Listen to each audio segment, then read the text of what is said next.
Let's get this started. It is 7:05 and I'll call the meeting to order. I do have an opening statement. I wasn't going to, but then I decided that I should.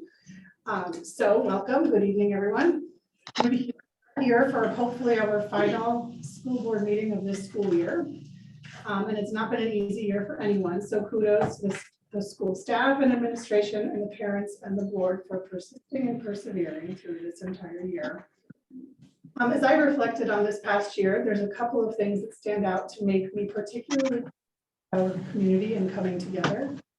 The first was prior to the start of the school year, the current administrators, the staff, and the board members acted really swiftly to ensure that school started on time.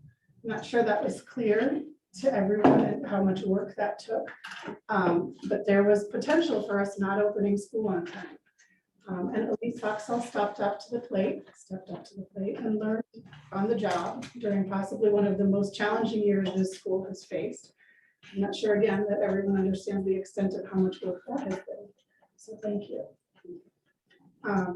Second thing is that we had a successful principal search for next year. So starting with a thorough analysis with the structure, we got input from all stakeholders, in community, teachers, staff, parents, everybody, at what we felt, and we chose the structure that we felt would best serve the school and community. We proceeded with the search. It was really incredibly open to the community. It was fast and it was successful. And I'm excited to see how our future unfolds with John at the helm of our school. As we close out the school year, we still have a lot to overcome. Our work isn't done, not for the board and not for those in the school. We have to continue the efforts of bridging the sides that have formed and communicate to everyone that it's not an easy, quick path and not if it's going to be done right. But it is happening. The culture of our school is really special. We know that, but it also has to be open to change. Progress means change. And instead of fighting it at every step, we need to remind ourselves of what we are teaching our kids, that it's important to have a growth mindset because amazing things can evolve. So with that, I'd like to open the floor to public comment.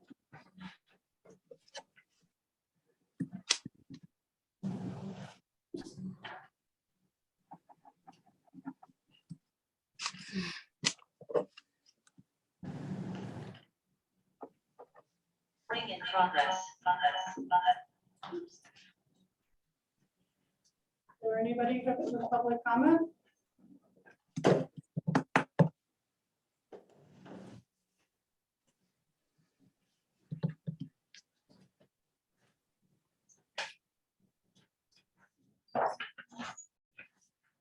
All right, so hearing none, I wanted to bring forth the changes in the agenda that on the last, if anybody printed it or it's reflected in purple, what I have added since it was posted.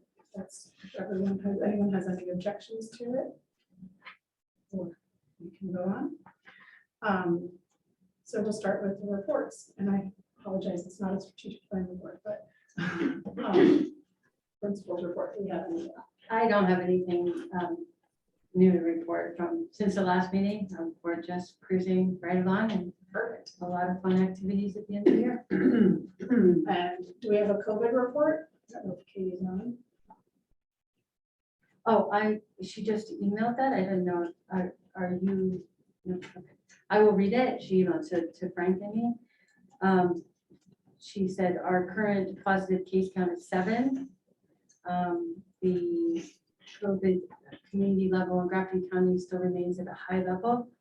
And next Thursday, June 9th, is the last day for asymptomatic screening testing from UNH. We're unsure of its continuation for the next school year. It depends on federal funding. And the school continues to follow the NHDHHS COVID guidance. Great. Is there a faculty or staff report?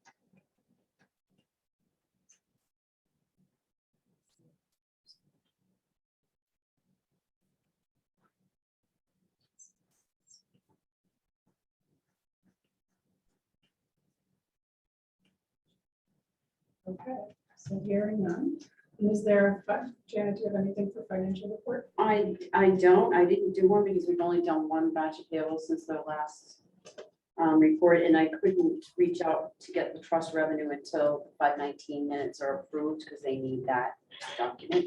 So we're also moving forward, but not a lot has changed. Okay. Very good. Well, So, we didn't have a lot of margin to change. Right. So did it change for a little bit for the better or a little bit for the worse? I guess I could say that I was able to post a lot of claims to New Hampshire for grants. And so that revenue hasn't come in yet, so I haven't posted it, but Frank has to approve every claim group. So we've been doing it in batches, and they've now shut down as of tomorrow. They will not be giving out any more revenue for the rest of the year. So everything then becomes an accounts receivable, and we won't get the money until July. But we'll continue to, I'll still post the claims and still process the claims. We just won't see any of the money until July. But I would say that no, there hasn't been a lot of change in the bottom line. But I could also do a report towards the end of the month and just send it to you guys. all right. So with that, you're on. Hi, I'm Marion Bates, and I'm, as you probably already know, I'm an independent contractor working mostly in schools, in school tech stuff for 14 years. And I've been helping out a little bit just to get to the end of the year, help with ordering and such for next year. And I was asked along with that to do a bit of a comparable study, asking some other schools that are similar size and other factors from a list that's actually provided to me by the SAU, and I gather as schools that are used for other comparables over historically. So like any survey, the longer you make it, the fewer people answer it. There's of course more that I would have wanted to ask. We got 9 to 10 responses because one school kind of responded twice, 2 different people wrote twice. So 9 or 10, and that includes one from me on behalf of Crossroads. The rest, so it came from that list. And these slides are just a summary of those findings. The survey questions were had really been started by Yola and I guess Frank together, and I took that basis and tweaked and added a little bit more and tried to make it fundamentally shorter, but still get the same amount of information in hopes that more people would answer it. Sort of 3 areas of it that had to do, we were trying to drill down into how each of these schools handles back end, what we kind of colloquially refer to as back end support or infrastructure or the day-to-day help desk-y tech supporty things versus the curricular and educational things. And then kind of independently of that, but because we wanted to know, we asked them about their student information systems. So those are kind of the 3 areas that we did here. Again, trying to, every school is different, every school. And even schools within the same district have different titles and different ways of breaking down tasks and define things differently. So it's tricky to turn this kind of questioning into something that you can objectively analyze. But we tried to, again, distinguish between support type things, things that keep things running, keep things working, have to be in place versus actually working with students and training and teachers and the educational curricular pieces. There were a couple of questions on survey that everyone answered the same thing to. So sorry, that's my favorite slide. These are all available, and if you haven't had a chance to read them, you can later. I'm not going to read the slides verbatim. This is some of the questions for support and backend having to do with those tasks and who does them, and also with regard to the education and curricular piece. Is it training with teachers? Is it integration in the classroom? Is it holding separate standalone classes like specials, so on? And we asked about contracted services in both of those cases. We tried to drill down on the overlap between library media positions and tasks and tech and integration and tech support. All of these, again, it's hard to drill down, they all overlap. But we add in the area for comments and it's got a few interesting free-form comments back, as well as the more and less multiple choice data questions is on the Google form. Tried to get an FTE count. That was iffy because so many people wear multiple hats. And then the SIS was more straightforward. You know, what you use and what, you know, which of these things do you use it for and how do you manage the support and maintenance of it. So again, so yeah, 10 responses shown, one school answered twice and one was me. I tried to, again, every school has different titles and not, you know, I tried to find on their websites, basically anyone who's, you know, technology director, tech coordinator, tech integrator, library media specialist in that order. Got a couple of references for people who said, oh, don't write to him, write to her instead, she'll answer you more quickly, whatever. Most of the responses, I think, came from library media specialists. Yeah, the people, we asked about stipends and like teachers being stipended to assist with technology. And we also asked about, do you outsource tech integration services? And everyone answered no to those. So those answers aren't broken down on the slide, just to make more room.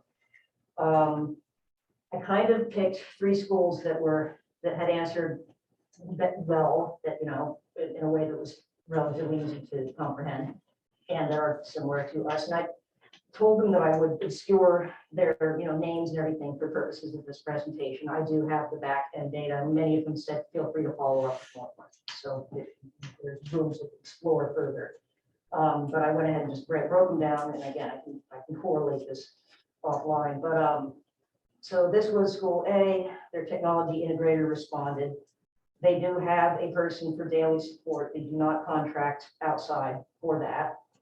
They have one person who does tech integration, curricular, educational stuff with both teachers and students. It's the same person. It's not the same person as a support person. And these are all public schools other than Crossroads. In that same school's answers regarding library media specialists, this is what they listed for the kinds of things that their library/media specialist does. And they didn't give an FTE for that.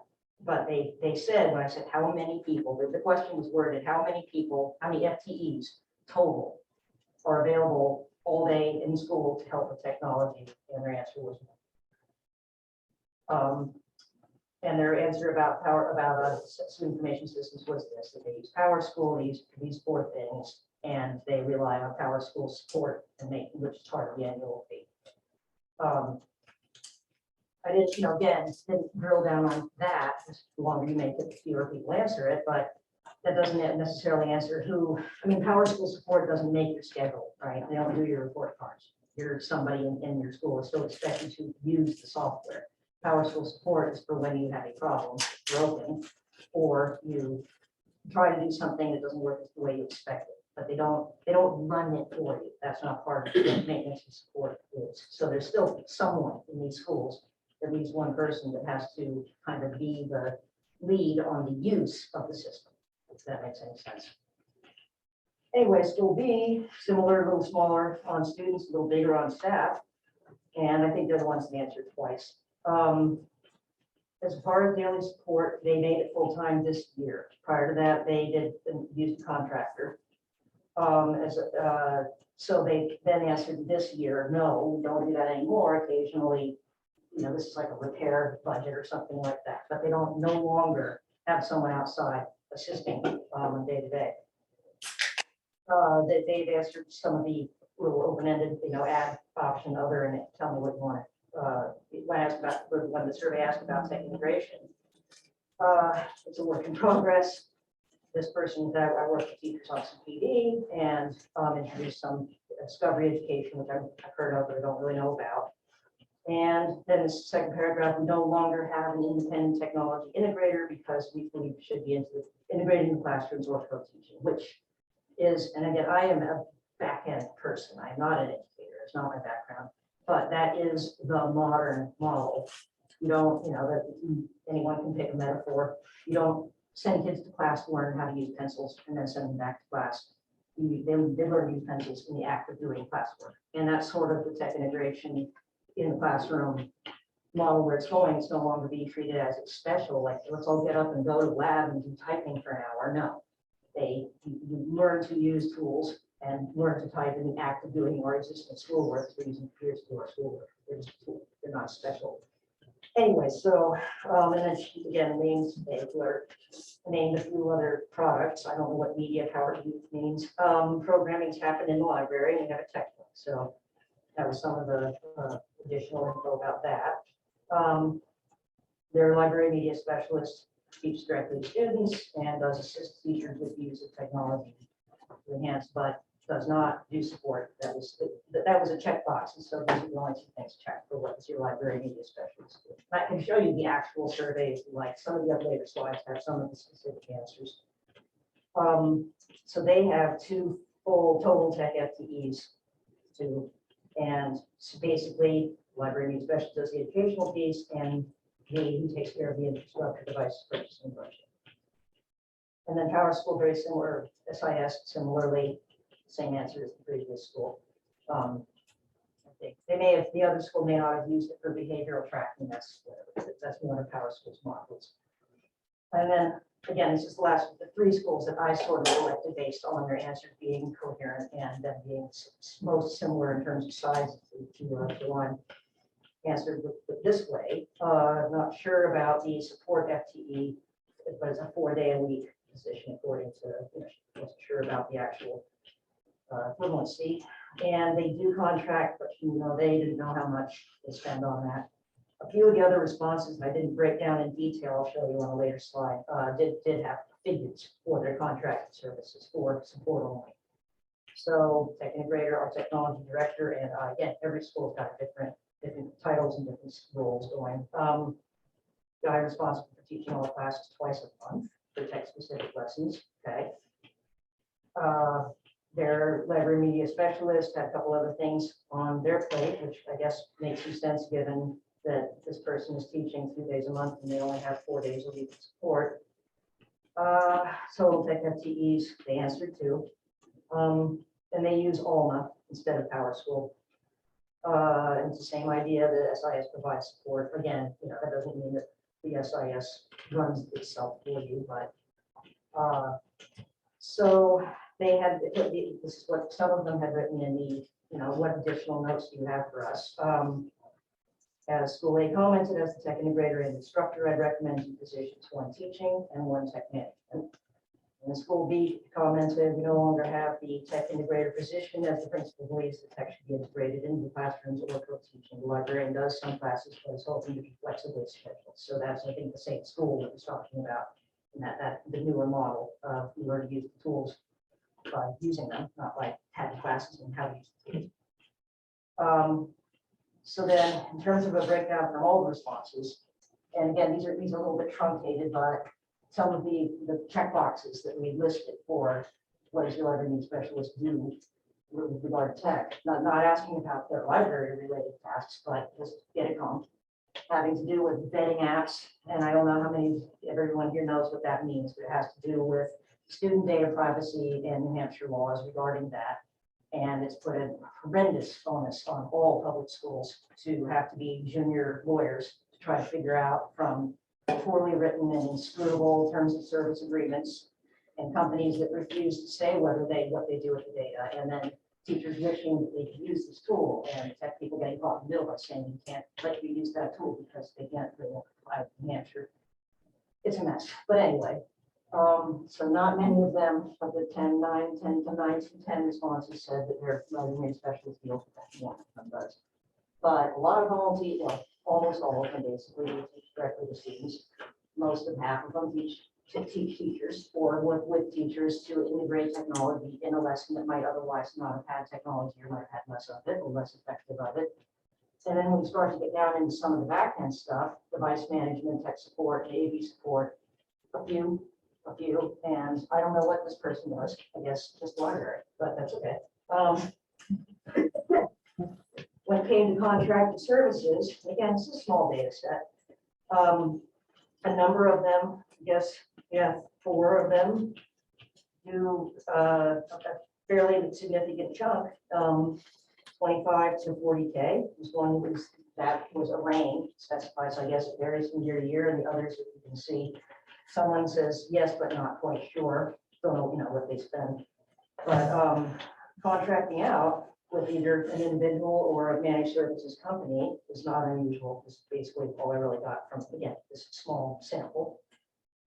As far as SIS, none of them do professional development tracking in their student information system. It doesn't, that's not really, I don't have an opinion, about whether that's good or bad. I think it's neutral. It's just, but that's not something that they do with their SIS. They do the more obvious things. But only one of them says they use it for their teacher staff evaluations. So I guess they're all using different products or, systems to track that information. They all use it for attendance stuff. They all use it for report card stuff. Health information, PowerSchool's gotten a lot better on that front. Had a couple of schools that wanted to get SNAP and we ended up not needing to spend the money because we could do it with PowerSchool. So in terms of overall conclusions, what I just said, more than half said, yeah, we have people that work directly with kids, and most also do assist in some level with working with staff, with teachers. All the people that specified, yes, we have a library media specialist, and answered that question, that yes, they assist with the curricular side of technology. And most of them treat support, back-end stuff, as a separate thing. Some of them full-time, some part-time, and some contracted out, and they're contracted out, that's the working range. That's it, that's all I got for the conclusions. The actual survey, just for fun. So school person supports, no, that's not very visible. The stipend question, everyone said no. Contracted for repair and maintenance was yes in some cases, and yes, the cost. And then we had the educational curricular works with teachers, and some said yes, and then works with students, and many said yes. None of them contract out. I'm sorry, what? No, sorry. None of them contract out for tech integration. They contract out for repairs. They do tech integration in-house somehow with somebody. Library media, this was the list of responsibilities that almost everybody said yes to these two. No one's, or like one said yes to that, or zero, I forget, and not much to these. Question, tech staffing, how many total, with help, and then the SIS questions, just have those check boxes and the question about maintenance and support. And then a few of them added in some notes there. I have to provide the entire the responses for anyone who wants to see them. The presentation is probably there in a spreadsheet and lots and lots of text with the scroll, but happy to do that after the meeting or later on. That's concludes my presentation. Thank you. Mary, can I ask you unrelated to your survey question? Yeah. You mentioned the SNAP thing. We use SNAP. Oh, yeah? Yeah, so is the module that we have right now, does that include the health information? So we may not have to renew our SNAP. That's my first question. My second question is, if it does include it, can we do a data dump from our SNAP into the PowerSchool? The answer to the first thing is yes. Well, no school nurse likes PowerSchool health management as much as they like SNAP. SNAP is Okay. made by and for school nurses, Yeah. period. That's its only thing, so it's very good at that. PowerSchool is more of a multifunction tool. So no nurse I talked to who's used both. They said, well, we can work with this, but we prefer SNAP if they've seen both. And I don't know, I have not tried, I've not had occasion ever try to export data from SNAP. There isn't a whole lot that you can import to PowerSchool. So the question may have more with the importing. You can hand enter a wealth of data about everything and everyone. I happen to know. Just to show you the screens, I'm sure they're all blank, but it has the way, nothing's set up yet, or I don't have privileges to view the immunization data. It has a lot of roles management so that you can be FERPA compliant and course. So bad example, but you can define immunizations and put in the dates that all, you can have them all when you can. Track screenings for, again, special privileges, should show you the different school office visits, certifications for entering the grade level, health plans for kids that need management. And they're adding, or they all have, then you have to enable it. I think there's more tabs I've seen now for medication tracking, and kids have to take prescription med. We used a plugin at another client where I work, but I think Power School is absorbing that plugin's functionality to be able to track permission for over-the-counter things. So that the nurse could look up and say, okay, this kid's parents said, yes, they're allowed to take ibuprofen, but they're not allowed to take Tylenol and all of that. And I think Power School is rolling that product. So that's what it can do.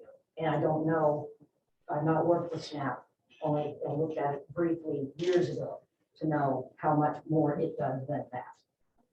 And odds are will be a lot of repeating data entry by hand. for somebody. Right, which is not. And I had a school that did that by just starting with the kindies until they worked their way through. So they had double, the older kids that had to go back to the book or to whatever system they've been using before. But over time, eventually it was all in here. Anyway, that is built in. There's some setup involved, which I've done with other schools, but it's canned in the product. Okay, great, thanks.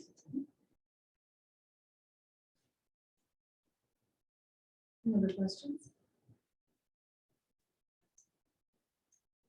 The school A. So the question at the end of all of the total tech FTEs, do you think they answered that FTEs or personnel? I mean, not sure, to be honest. So, But it looks like all those three schools have 2 personnel. right, that seems to be to me at least, to be the, Right in there. but yeah. As far as FTEs, at least A is not completely clear. Right, I mean, we tried to get them to answer it in terms of FTEs and not individual bodies by asking it that way. So it's not people, and I sort of like to think that they were getting what we were getting at, like we said, we got 0.7 this and 0.3 that to 1, but I'm not certain, I can't guarantee that. So it's possible that school A has 2.5 people, if that's really their true answer, Right, but we don't. Frank, how would you like to, in terms of next steps, or, because we have invited the tech committee onto this, so they've seen this presentation So as well. I don't know exactly who the tech committee is, if there are other tech committee people online or not. I don't think they're prepared to speak. I think Stephanie is here. Amanda Burns is here. I don't see Brian. I don't see Brian, and I don't see Becky. I'd be curious if they have any questions that they would like to ask.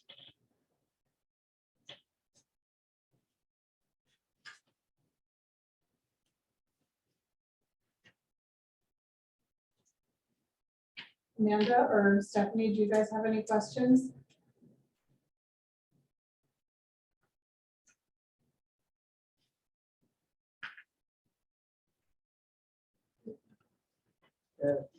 We've got a question, is the PowerPoint available to see those that are on the line on Zoom?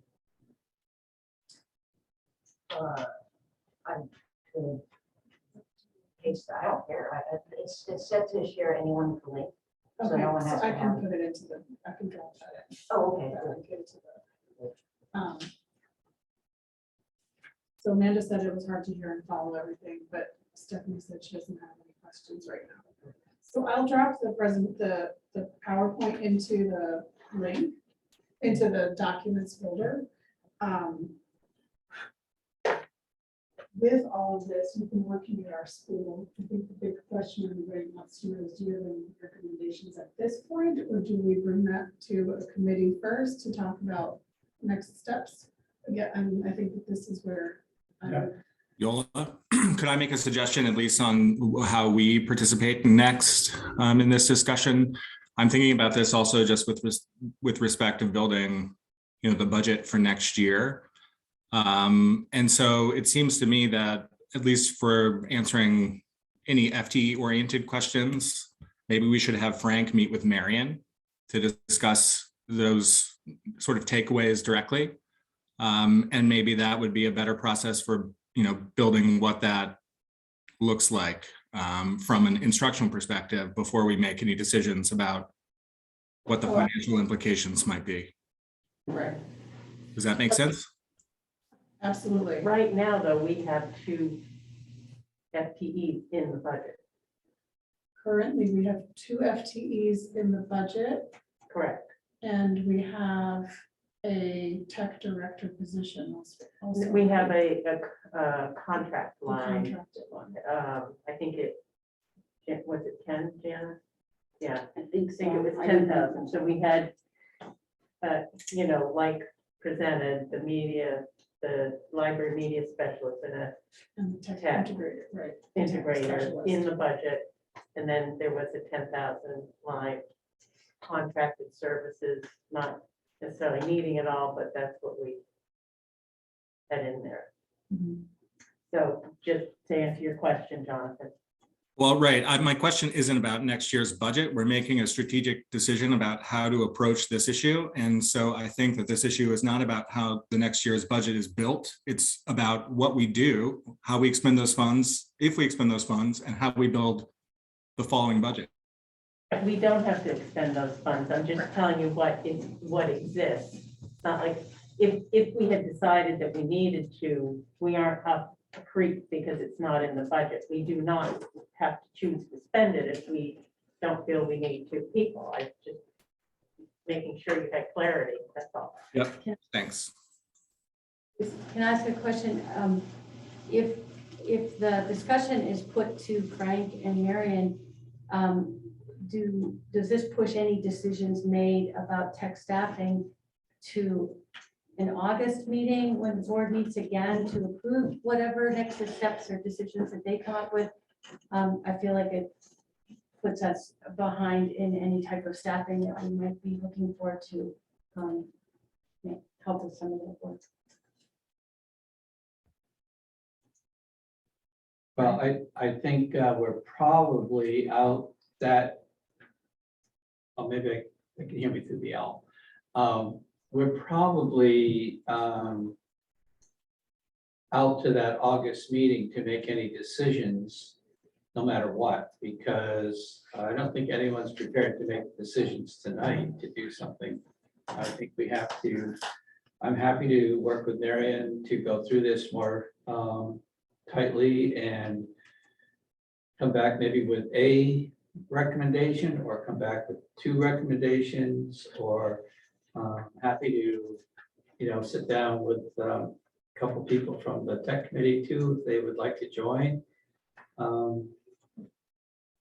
Can I respectfully remind the board that we've been discussing this since October, and that I think as our school staff would like to see more movement on it before and not have it take much longer, because we felt like we were to a point where we could have a decision before. Is there, we have to meet again, right? We have to address the trust fund. Well, that's, So I'm just wondering if there's a Hopefully not. possibility, but we're hoping to not. well, I guess it was unknown, so I don't know. So, last time you met, you authorized expenditures from the trust funds to go into the regular budget. And I just haven't been able to request them because I had to have the approved minutes, not the draft. So the letters are all written to Oh, okay. request the money, and there was a cap, so I did have, well, when you get to the approval of the minutes, I just had a suggestion, there was a cap on them. But other than that, don't know, unless we're looking at the fact that we may, like if we're looking like we're gonna be in a deficit situation, then I think that that would require another meeting, because there needs to be a decision on whether to draw from special ed trust or something else to try to balance it out. Right. The only issue that we're gonna have is with that is that you have to have a public hearing, and there's so many days, so I don't know. So the point is, we don't necessarily meet again. I mean, I guess, It would have to be a special meeting for, but at least from mine. then I would pose that, given the timing, that we have a meeting to make a decision before August, so that the school has time to address whatever the need or decision is. It does seem like the August meeting seems a little late. So that's my recommendation. I'm fine with that. We just need to make sure we have 4 people in this room. And the date doesn't matter to me. But if I could come in remotely from wherever I am, be part of that. Right, It's as the long as critical you're piece is 4 members, 4 board members. Well, so, I mean, it seems, I would imagine, like what Jonathan said, that the two of you talk. I think you've been talking. I don't know if that is at the stage of bringing it to a committee to bring it to the tech committee, to have a joint discussion, or however you'd like to do it. I think there's the part of the question that we also have is the student information system, right? Which is part of our analysis. If we were to go a different route, probably it would be too late at this. I'm guessing it would be too late at this point. Yeah. I don't know. I mean, because that is a separate question, which is another $16,000, right? Just. Right, so when it comes to the SIS, I mean, that was interesting information. There's a lot happening out there right now with SIS. I had a conversation with David Allen 2 weeks ago, and we were just chatting away about things, and he said, "Oh, you mentioned Alma to me," and he said, "It's funny because a lot of my power schools are switching over to Alma. And much cheaper, much happier." He said, "Right now I'm putting it into Mascoma." And he said, people are loving it. So that is a discussion to have, but you've made enough decisions too quickly. I would take next year, if you want to reevaluate, if you want to stay with Power School, or if you want to switch, and start to have that conversation with the tech committee next year. And probably by, it has budget implications. So November, December, you should be coming to a decision about what you want to do. So at some point early on, there ought to be some investigation. Yeah, and in fairness, when the budget was built, I don't think anybody had a full understanding of how much Power School actually costs, because we hadn't seen the invoices, there were, right, there were all those reasons why. So the Power School costs are not in the budget. The realistic Power School cost, if you're Not the talking about realistic, right. $25,000 a year, The that's basic not ones. built into, there may be $25,000 that we can spend, but we didn't intend, we didn't build that in. But with intention. migration to Alma's not free neither, right? Hmm? Migration wouldn't be free neither, because they, even though the product's cheaper, we'd have them, We would be, spent all that upfront that we spent with Power School, Yeah. we would I would assume we'd be sort of spending that, but in the long term, it might still be worth it, depending. Yeah, so I think you can do a cost analysis and look at it and see. I would guess it's probably a 3 or 4 year payback period, the cheaper costs with the, we use Alma in my other district, and it's very inexpensive. There's a $7,000 installation for a school this size and $5,000 a year to maintain a license. They have weekly help sessions. They respond immediately if you call them. See, that's It seems to interesting be because that's user-friendly. how, So I think it does a good job, but you just have Yeah. to figure out the costs. but that's how Power School sold it. That was how they described Right. their costs to us when we said, okay, this sounds like a good idea. And then it was just suddenly the next thing. I don't know what happened. So does Alma come with other modules that, It's, right, that this school might want that the other school doesn't have? And is that where the cost I is can't coming answer from? that question because I don't know enough. Mhm. I only know my immediate experience. But we can get the answers. That's, Yeah. I mean, we have time to really look at that and get the answers. So that you're making a decision with information. And you've been down a road where you feel like you've been misled. Or it was misrepresented, and now you have the opportunity to revisit that decision and get good information, and you know where your pitfalls are. So I would say that's a task that we put in front of us. And you would probably want to run the system side by side for a year. A lot of schools do that. All right, I don't know, what do you think? But I mean, I think it's pretty risky to just switch from one to another. But anyway, that's that piece. The other piece is deciding on our staffing model. And that I think we can talk a little bit more about. And I have a lot of questions about that.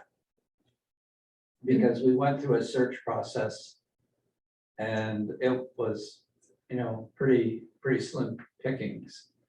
And so we may have to look at some alternatives, but I would, so we have to dig through this data, find out, maybe we may have to recontact some of these schools and see what they experienced. Why they made some of the decisions they've made. You're speaking in terms of these tech positions, Yeah, is that what you're talking yeah, about? Staffing model. yeah, the staffing model, how we staff tech. So in recognition of Elisa's concern, what is the timeline that we should be thinking about? Because I think these are real, this stuff needs to be decided before the school year starts. There's probably. Right, right. So waiting till August, I think Elisa's correct. That wouldn't be- And if there was any job movement and we wanted to hire someone who was in the tech field, then we might move in the summer, earlier in the summer than later. Janet, if you had to do something financially, when would you know that was happening?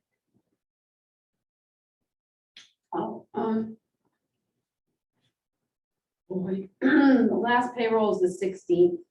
We have to do an additional payroll after that.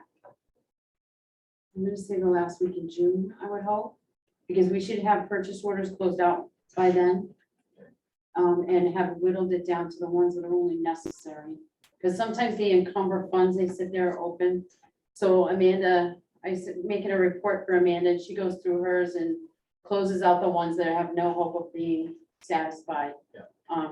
And then we just go through that process and whittle those out. Because that encumbers dollars in the reports. I guess by the end of June, I would hope, we have a really good idea, and then we should just have a couple more batches of payables and on existing expenditures at the beginning of July. I mean, we still pay bills for this fiscal year well into July. So. Yeah. In the middle of July, first half of July, maybe we could meet. First half of July, that way, if we had to deal with something financial. Oh, yeah, because that would actually give me enough time to warn a public hearing. Okay. Because if I have to do that, that's what I have to do, is I have to warn a public. Are you referring to the next discussion or the next, for us to meet to make a To decision? come back and hopefully be able to, hopefully we can come back to you with a recommendation. Or maybe two to weigh, Okay, and then the board can give us direction. so early July. Oh, you were trying to coordinate it. Yeah, so we have a single meeting rather than try to have two meetings. And keep it early enough so, we can not miss, the timeframes we're trying to hire. In the meantime, while we're having this conversation, there's a lot of tech work that has to take place with the new machines coming in and getting them initialized and all the things you have to do to get them ready for kids. So I just would like you to consider allowing us to continue with Marion doing what she's doing, so we don't get behind. With that You need a motion.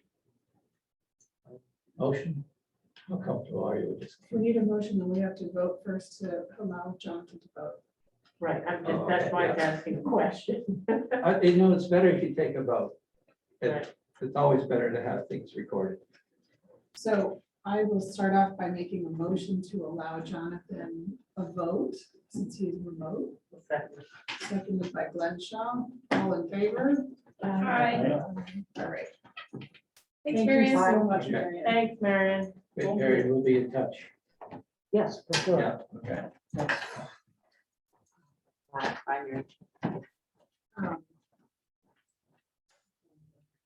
Well, now we need to Now we make need a a motion motion. to allow Marion To to allow continue Marion her to contracted continue. services through the end of the school year, I guess, or beyond, Beyond, yes, Yeah. up until Like- we, through like, do you want to, through the summer. yeah. Why don't we just continue with Marion and fill in some other needs of the day-to-day help desk? Why don't we just continue with Marion helping us with contracted services and get help desk support and make the decision now for tech with the school? I mean, it showed that in the slideshow that most schools had an FTE that was helping with devices, and we have Marion doing 2 days a week. And could we have someone be a help desk that collects all the problems and troubleshoots minor things, and we would be done making this decision?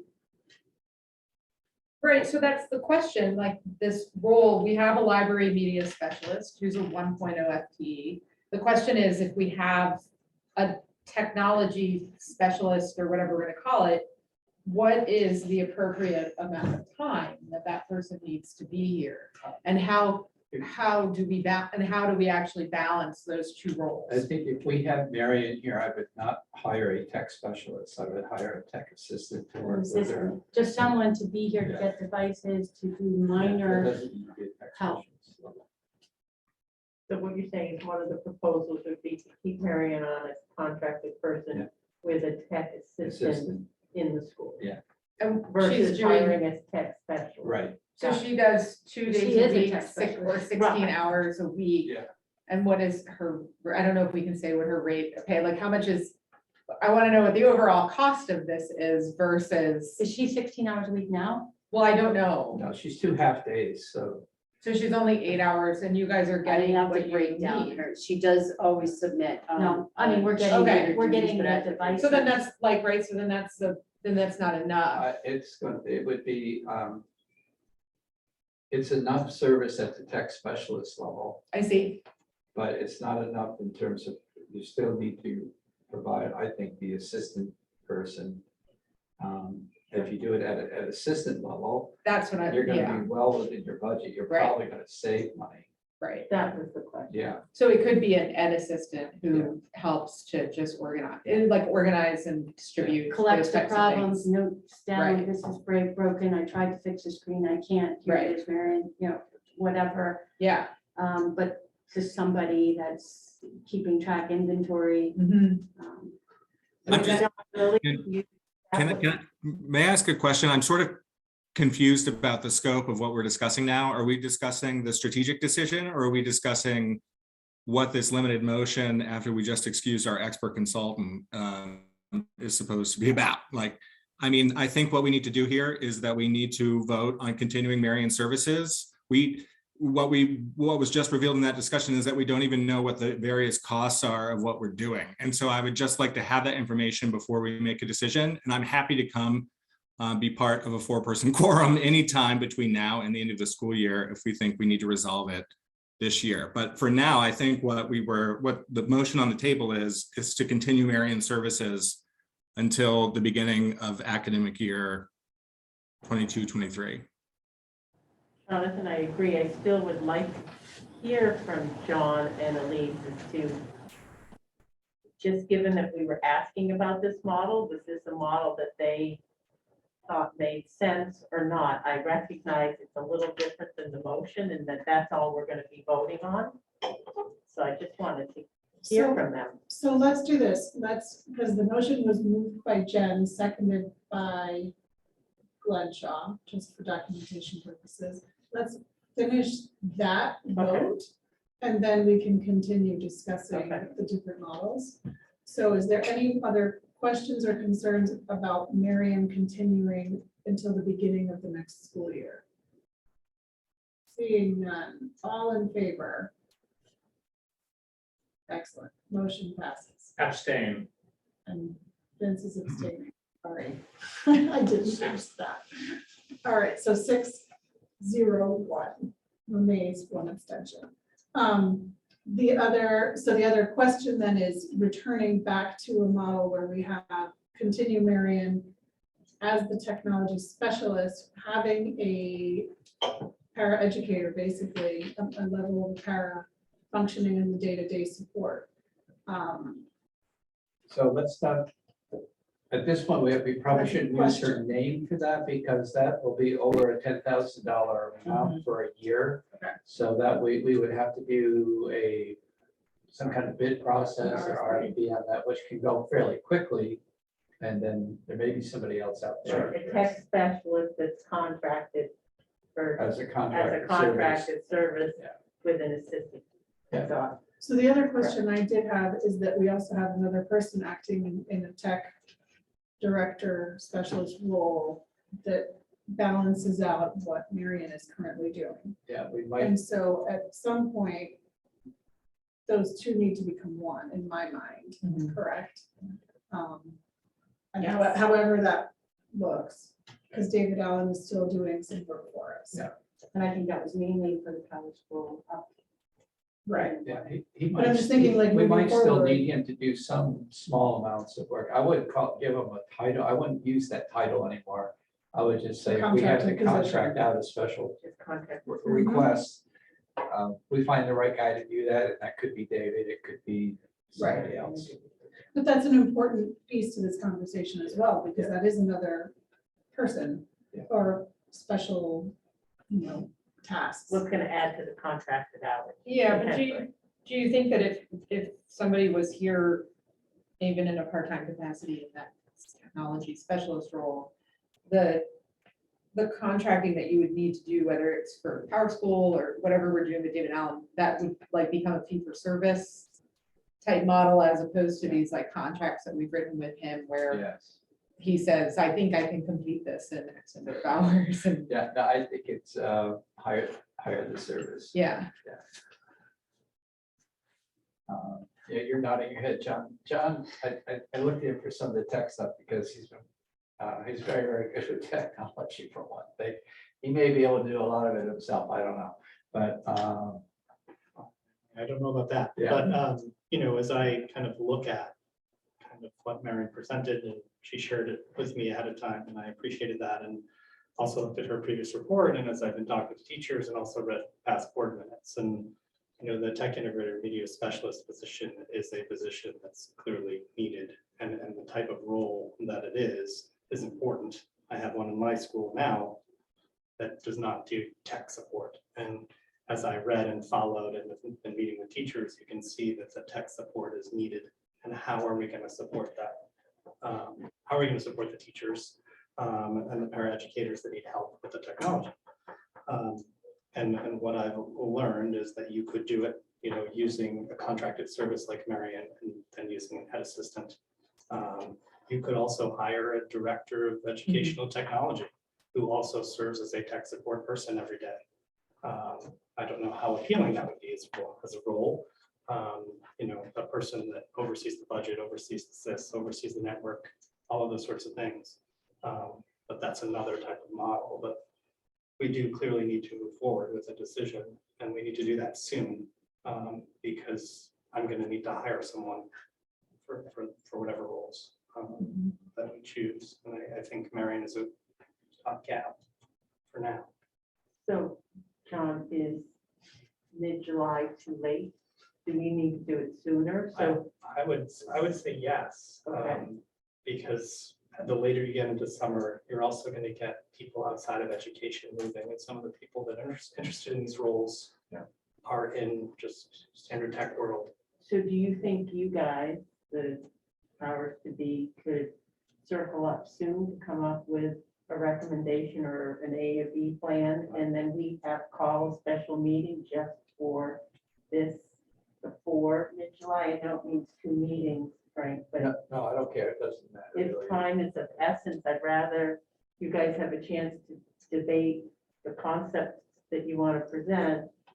And I'll come back to the table. I mean, this sounds like there's a time sensitivity here, and so I'd like to honor that. I'm sensing that there is some support for the kind of model that Elise talked about with keeping a person, either Marianne or a person like her and as good as her, 2 days a week and having a full-time tech assistant.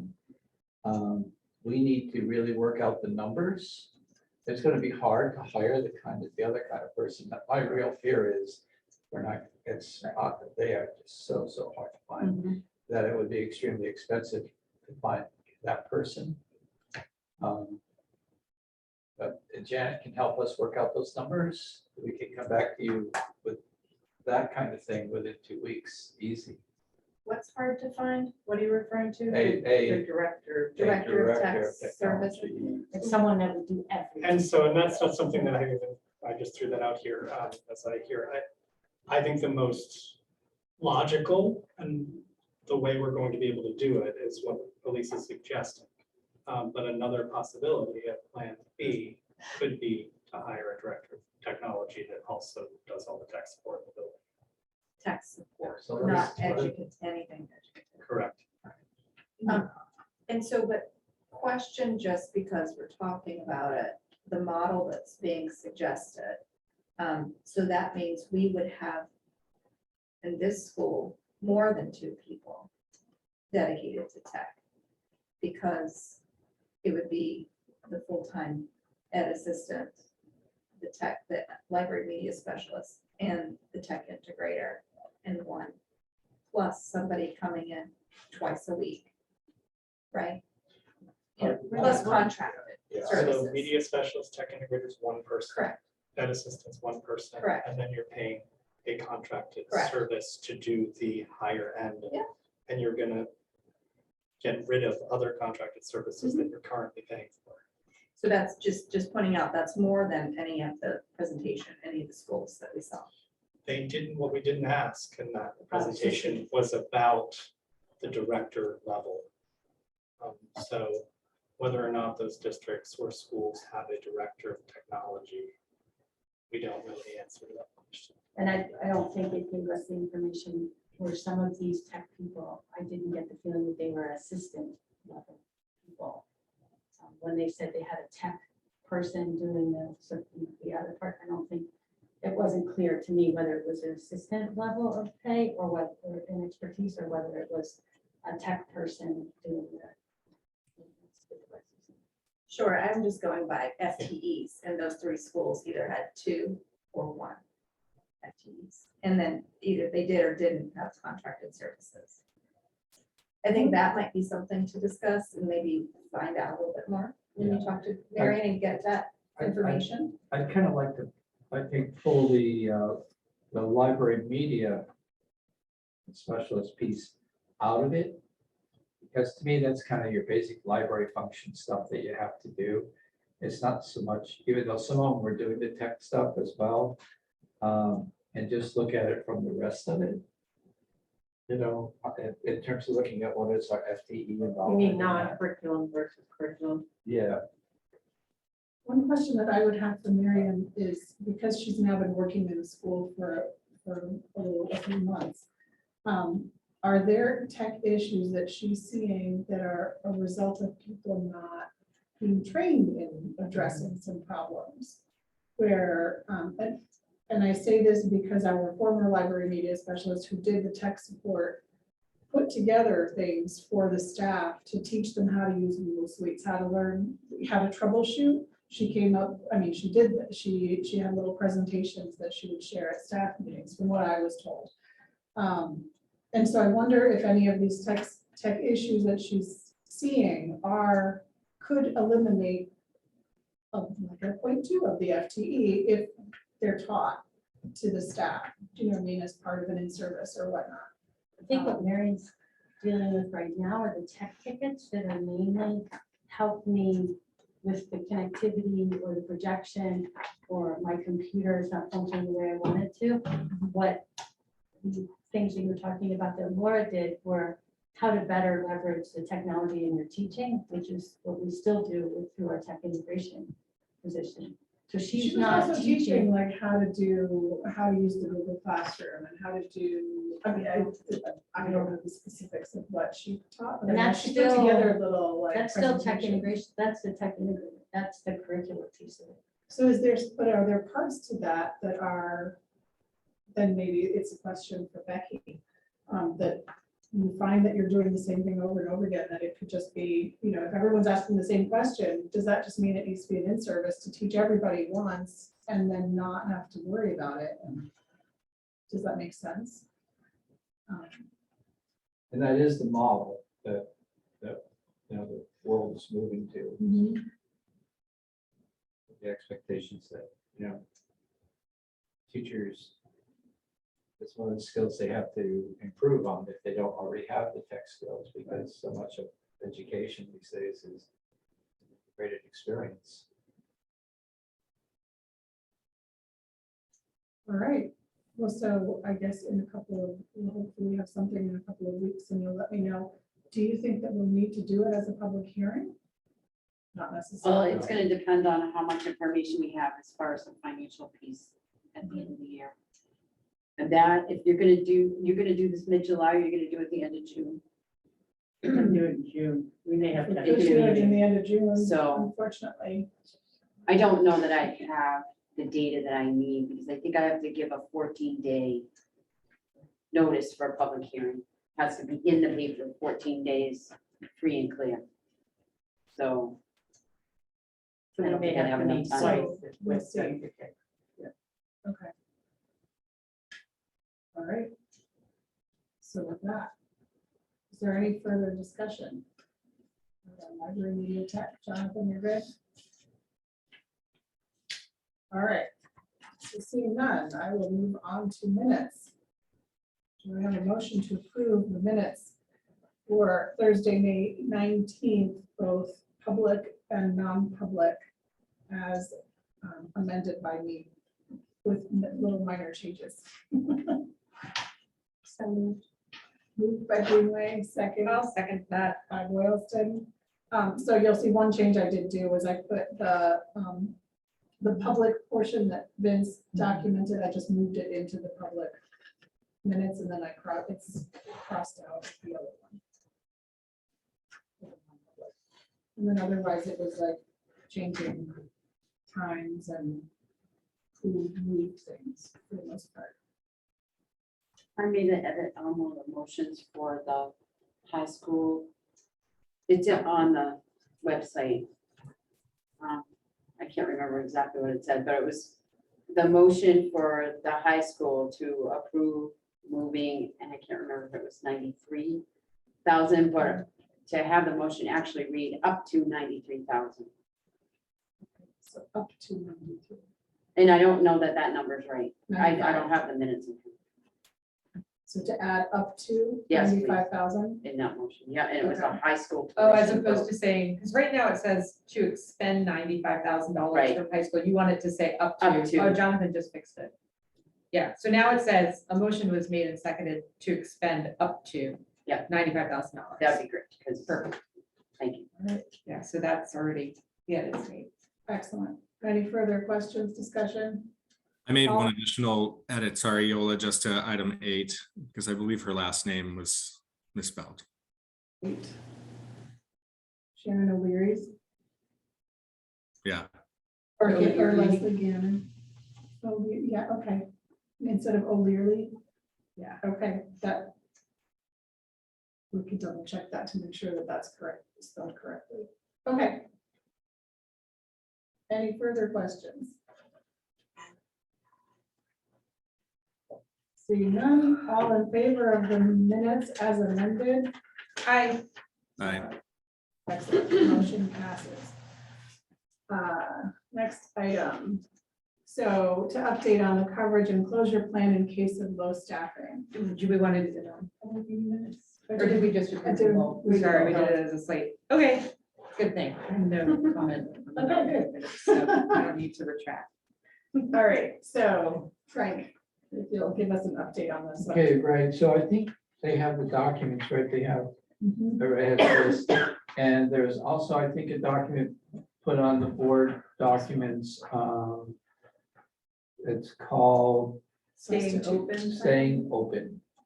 And so we, did as requested, and we met very quickly and updated that, and I'm feeling pretty good about it. I have made one change to it, where I've added under overcapacity of substitutes, the number 6 is a new number 6. And it's about if teachers are out and they are able to teach their class remotely, the class will be held if we have a substitute, assistant, or volunteer available to provide supervision for that class, because that is another way, and we hadn't included that, so I've got that in there. I did send this to the Commissioner of Education, and he responded, he appreciated that we sent it to him, but that he was not in a position to really say very much about it. So I kind of expected we would get that sort of an answer. But I think we've actually done a really good job, I personally, and it meets the requirements of our policy as well that we have in place.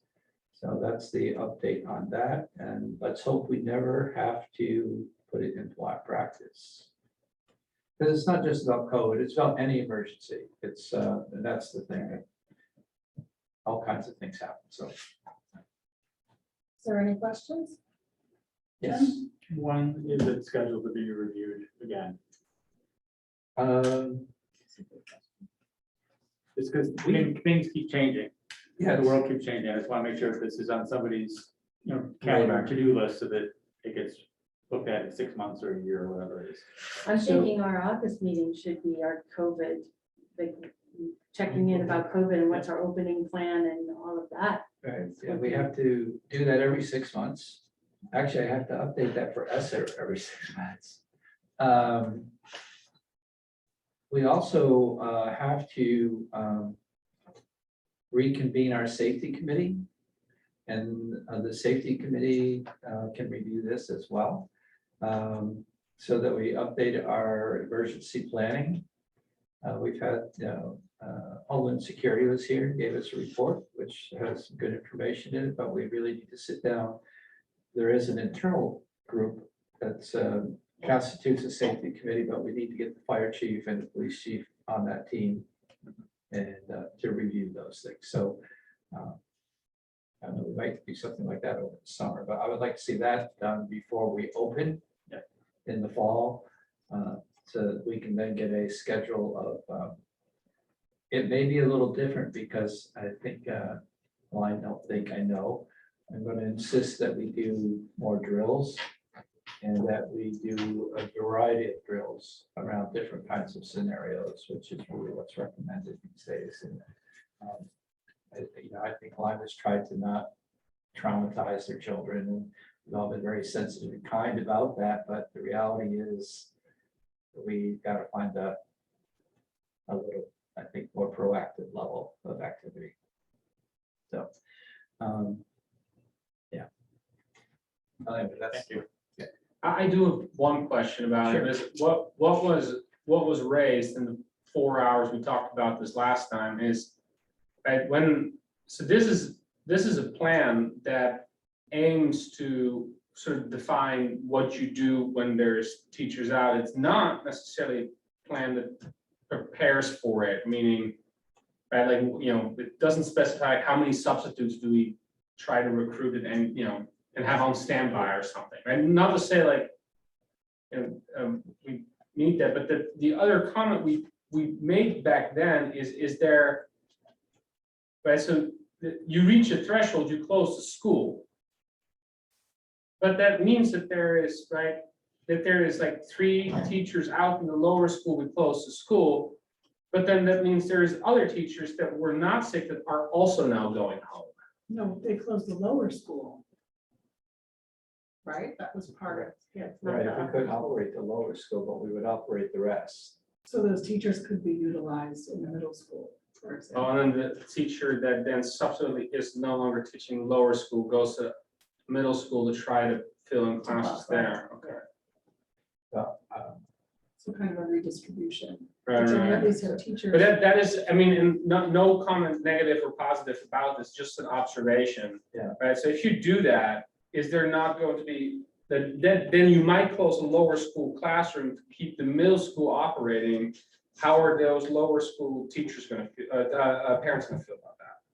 It's like, well, hang on, if my teacher wasn't sick, my kids still have to be Yeah, home. so, well, the other problem, which needs to get thought through is what if it's a family that has children in both the upper and lower, then how does that affect them with one child in school, one child out of school? I mean, that's a real complicating factor for some families. So, there's some work to do that way operationally. I think we need to make an effort to increase our volunteers, and when we bring in volunteers and we get them all fingerprinted, that we ask them that question, would you be available in the event of an emergency to help us prevent closing and come in to do some things you might not otherwise volunteer for. And we need to continue to advertise and find substitutes and increase our pool. We So, did get, how many more, Janet? We did get We've got, two, 2 or 3 more people showed up when we closed. They're like, oh, this is serious, okay. Yeah. I think Community Care of Lyme did a really nice job with outlining that. So thank you to Community Care of Lyme. I just have a follow-up question.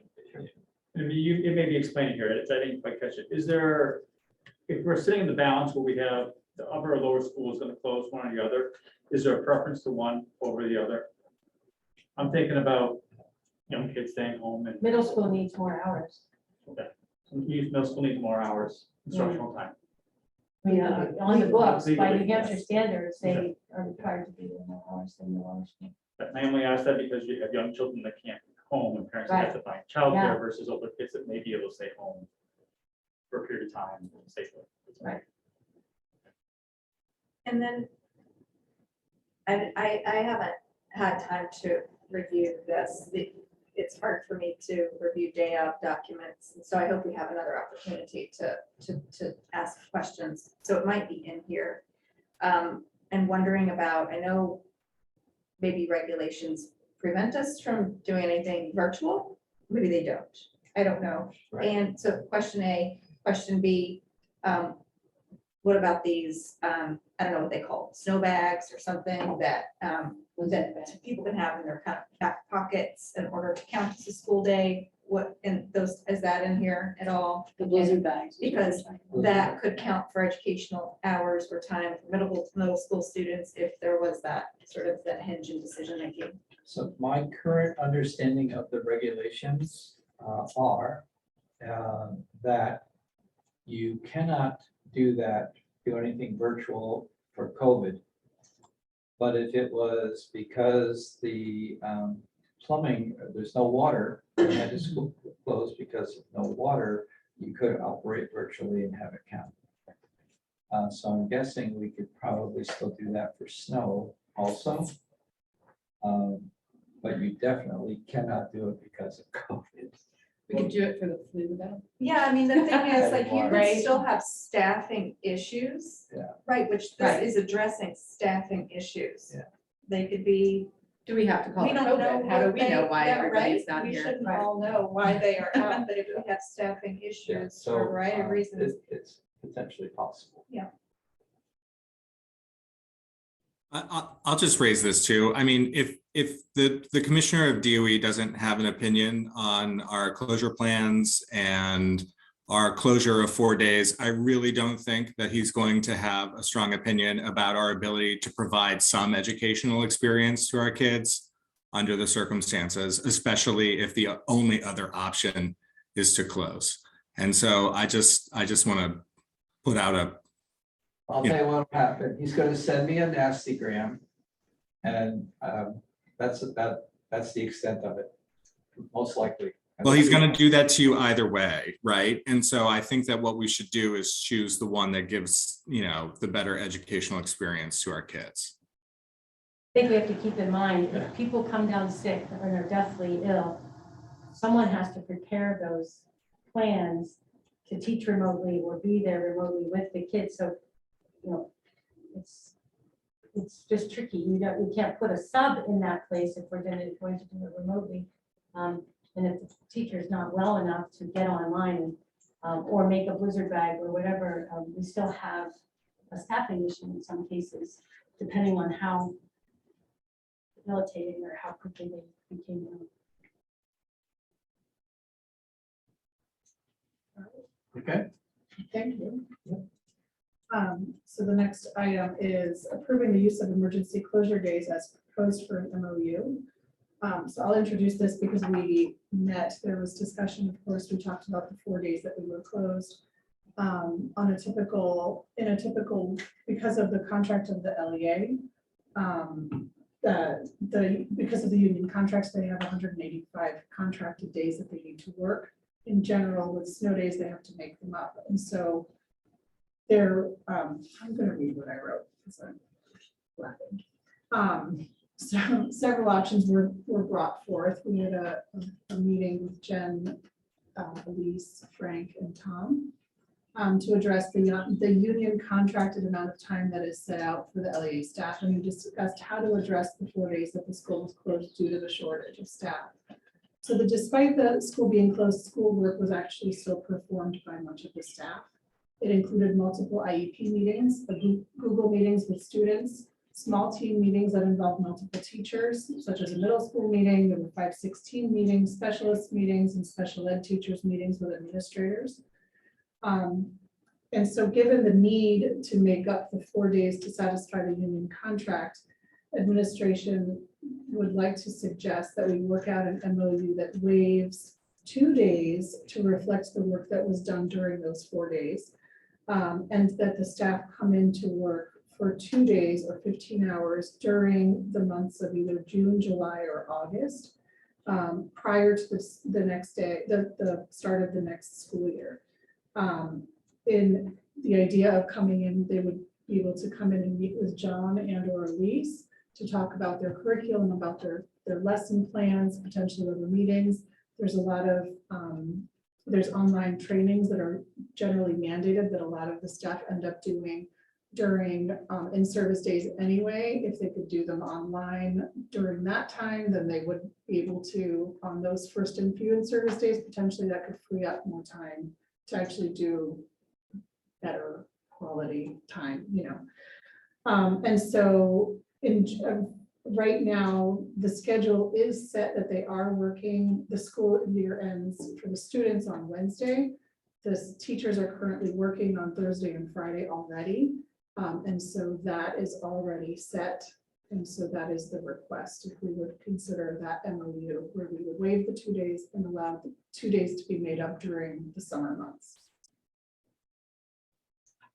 Can that be transferred though? Were you involved in this MOU? No, I'm just wondering about, because that's beyond the end of a Your contract. contract year, yeah, so it's not optimal because you want to close out your contract year and say before June 30th. But if you make those provisions, then, I mean, yeah, I would think that sort of a strange case. Yes. Yeah, so, yeah, I would just like a copy of it to go with a contract when you guys do that, that's all. So do I have a motion? But I'll second it. This does not mean our children get additional instructional hours. No, our children will be done on Wednesday after school's done. There's nothing we can do for them. Summer program, they want to come to summer program, I think, right? If they want, or if they need to. I think they're invited to Yeah, summer programs yeah. from students, and there's summer camps that many of the teachers are running. They've met their contracted hours and as it is, even with these 4 days, right? Yeah. So a big part of this discussion was also the the realistic education that we would extend, if we would extend 4 more days of school for the students, would they actually get more, necessarily more quality education, or is it just babysitting at that end of the I school would year? most I mean, I certainly think it's- trust our teachers to give quality education to our children if they extended the year 2 days, right? Like that's, But there's already, so I'm just putting this out there. There's also the fact that people do have vacation plans already set going. If we were extended by 4 days, they would go into the next week. Which people do have plans starting because that's the first full week of summer vacation. So does that would affect camps? That would affect a lot of the teachers that are running camps. wouldn't the snow day have the same effect though? The snow days are built in for kids. For kids, it would not make a difference. If we were So now I'm thoroughly confused. I thought that like if you had 3 snow days, the school year continued 3 more. The calendar's built so the that calendar it's built changed in a those few snow years days. So until we hit after 5 snow days, then the 6th snow day, we would have to accept a school calendar for students. So do we dismiss? I don't know. Okay, so do we dismiss the children sooner if we don't have 5 snow days? No, No, they just get 5 extra days of education. Yeah, I don't know. So Elizabeth, I know you've said this before, right? Like about we've hit the hours we need to hit, right? But my concern is that we're not here to pass the minimum bar. We're here to pass the highest possible bar for the education of children of Lyme as possible. So look, you've looked at it. You say it's not possible to educate the children more for that, right? So then this is, I guess, what we have, right?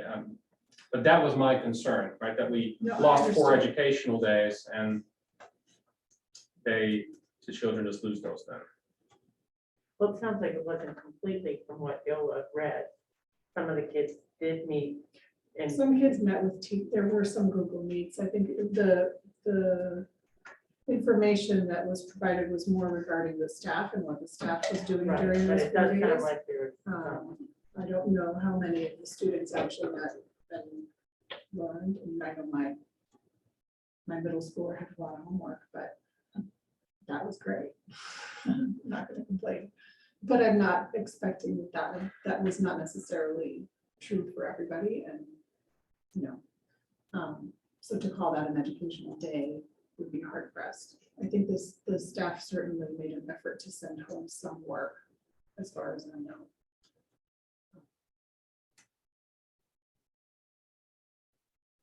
I trust what the educators and you guys came up with.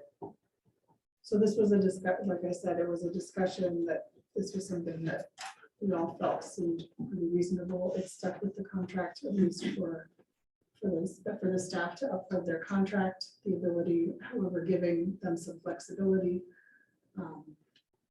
They're gonna be short a couple days though, right? This is Well, it's recognizing the 4 days as at least 2 work days. So it's waiving them in that sense. The school was closed, so officially they didn't, we weren't officially working, but recognizing that work. So we're waiting 2 days. Any other questions? If you've got it moved and seconded, so. Yep, so I will call the question. sorry, is Go ahead. Jonathan? Jonathan's on. I am on, and I am somewhat confused about what we're being asked, because I'm looking at the agenda and I don't see anything, and I did lose my connection briefly. So is there a motion pending? Is to approve the MOU. Is this part what you didn't hear?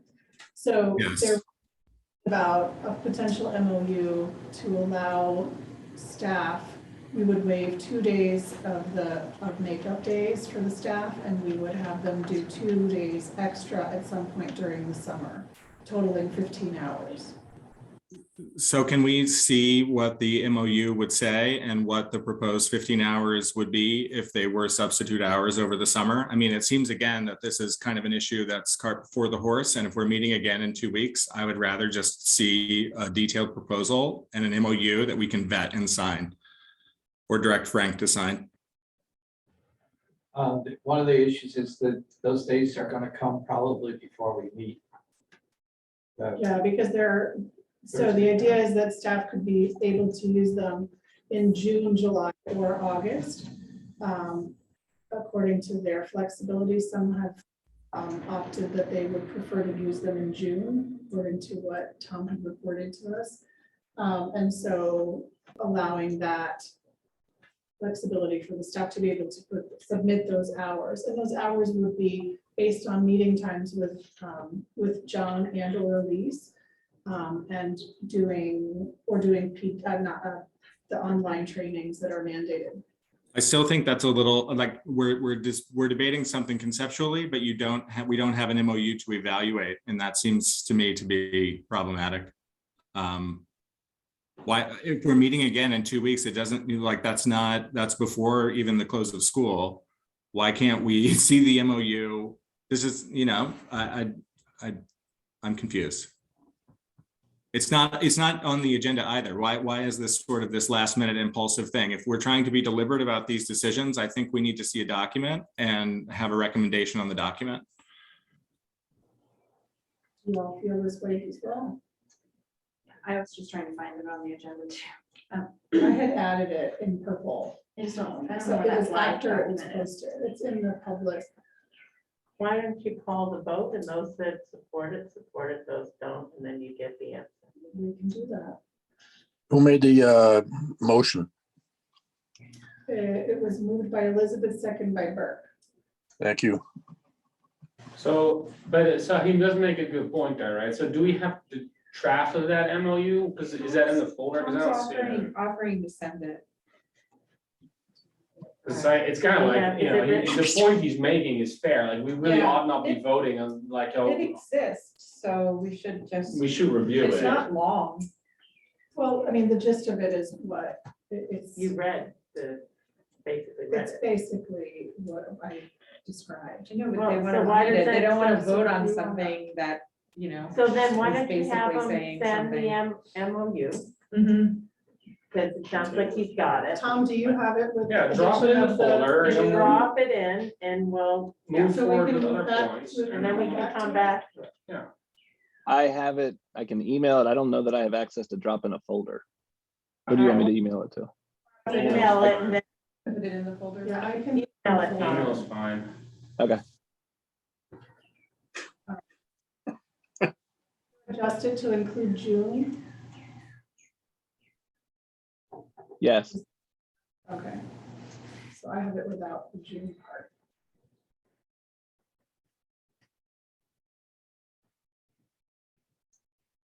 I might as well just read it. Well, it sounds like Jonathan would actually like to look at it.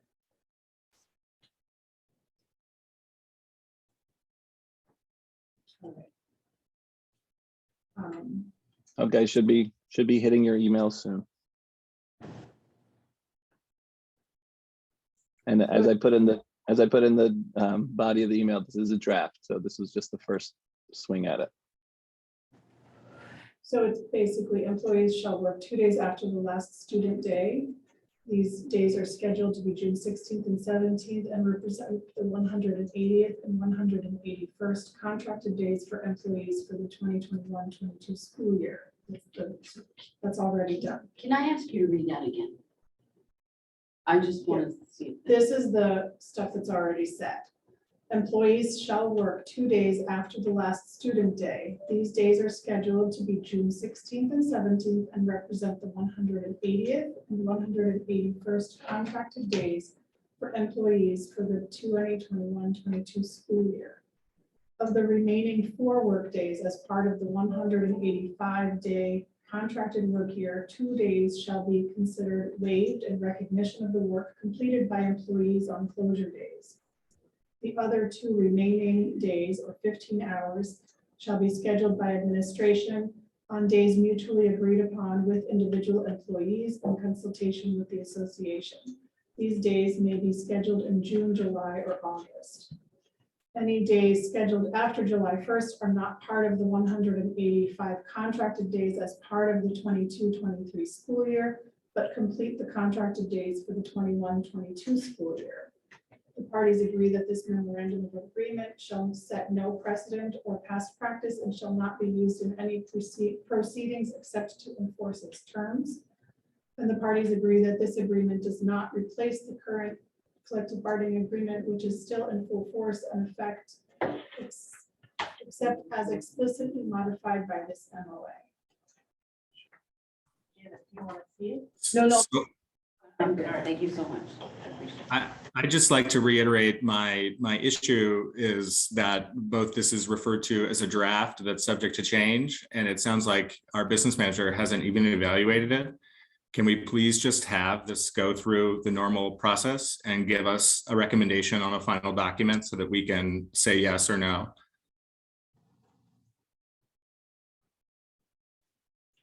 So I have read it. I will call the vote. If we have the votes, then we will do that. If not, I'm happy to pass it around and we can vote on it at our next meeting. Then I'm going to move for non-public to consider legal advice if there's a second. Second. Seconded by Greenway.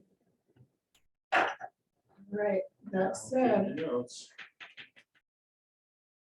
All right, so we are resuming our public meeting. It's 8:50 So do I have to move to table the thing? Yep, so does somebody want to move to table? Well, I think I thrown I as the one that moved it originally.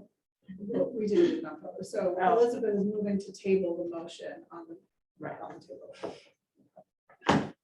And with the intention of us meeting next week. Sorry, who was out non-pub? I did, and Jim, Jim. all right. Do I have a second to table the motion? Do I need a second? I'll to second table it. the motion? So Burke to table, okay. And so the consent, all in favor of tabling, do I have to do a vote? Aye. Okay, passes. So the plan is that we will resume, we will look at it and vote on it. We'll do a quick public meeting prior to our NHSBA training in a week. And in about a week, in 6 days. And then we will vote on it at that point. All right, next on our agenda, to approve the tuition request. So we have a returning student who is a tuition paying student who would like to attend for another year. We have absolutely no objections to that and would love to see this person continue at Lyme School at our set tuition rate. Do I have a motion to approve this student? Moved by Glenshaw. Second by Boylston, sorry, Hayes. All in favor? Well, this is, hang on, deliberation. Discussion. The mandatory question, what does this do to the class size? Is nowhere near It's that. middle school, so they're all. Yeah. Oh, it's all split, okay, no. Move on. So all in Vote. favor? Unanimous. Aye. Next item is nomination of teachers for both kindergarten and second grade. I have two nominations. Our second grade nomination is Tori Clow. I think that's how she says it. Cluck. And she is currently working. But we've been having trouble scheduling her in.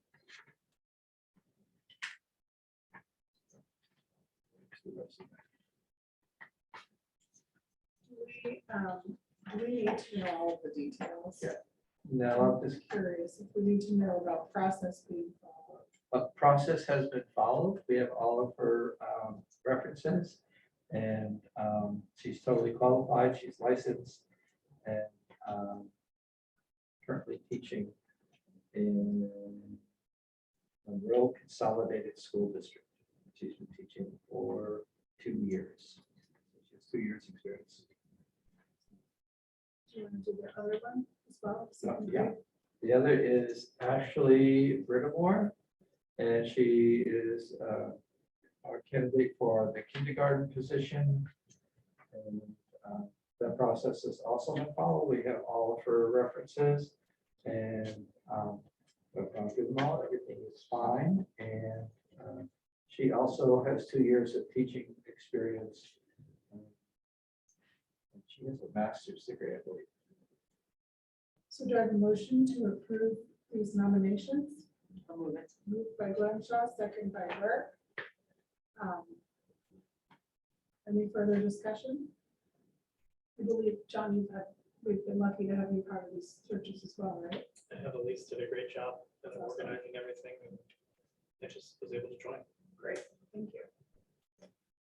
So all in favor of the 2 nominations? All right, motion passes. Do I have a motion to approve the superintendent, approval for superintendent to approve nominations of staff during the summer? Moved by Glenn Shaw. Second by Greenway.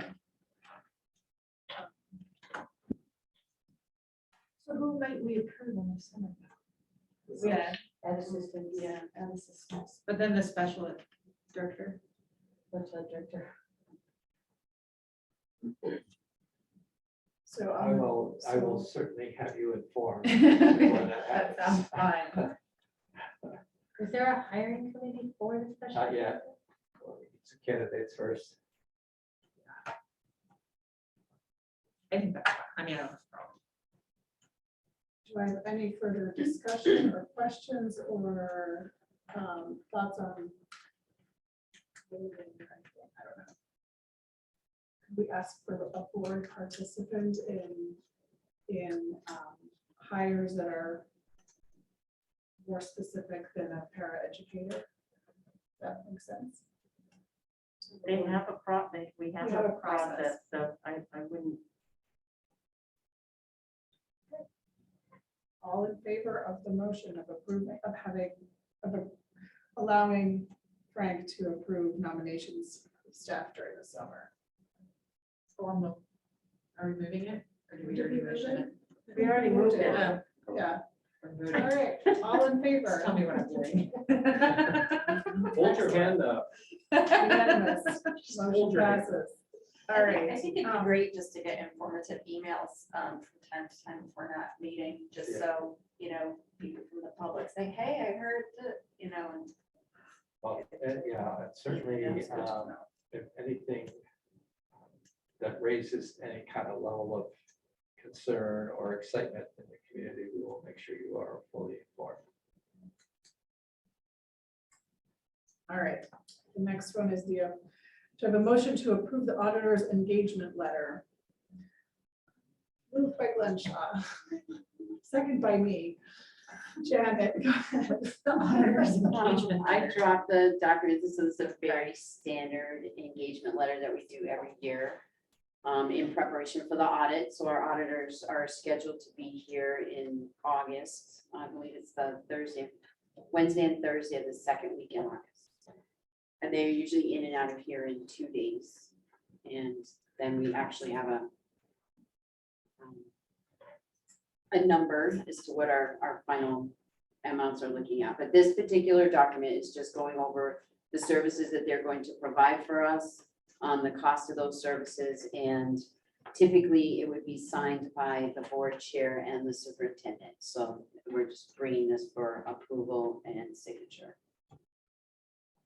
Any further questions? All in favor? Excellent. Unanimous. Next item is, it's going to be a conversation, I think. So do I have a motion to approve a food service RFP? Moved by Glenn Shaw. Second.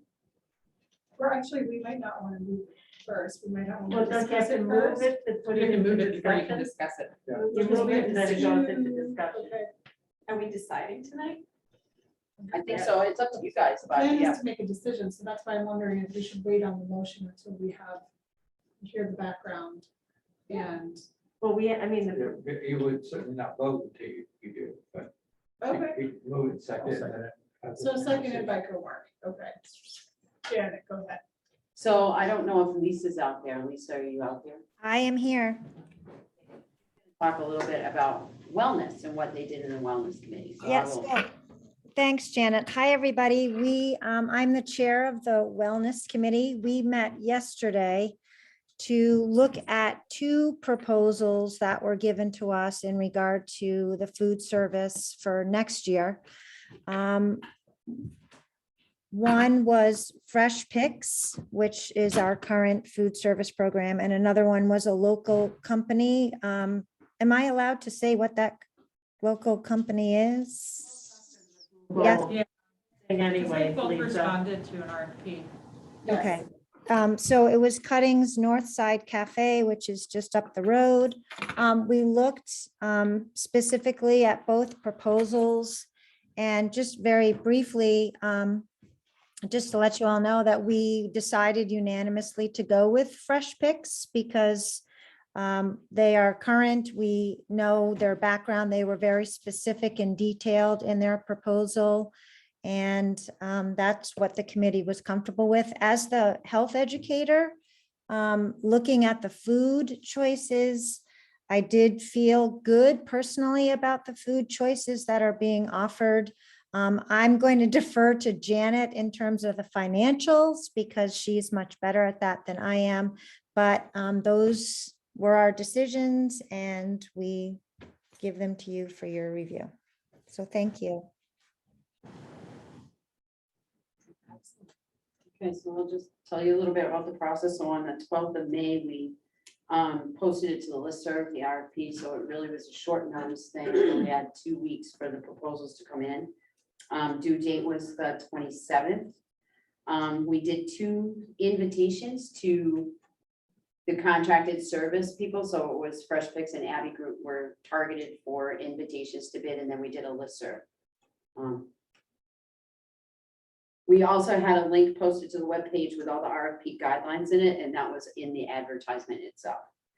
But elements in both bids, I just wanted to mention were liked by the committee, and especially the discussions about community engagement. So that was very much appreciated by the committee itself, I thought. That's my opinion, but it was brought up as an important piece of both of them. The financial piece is going to be very dependent upon the lunch prices for next year.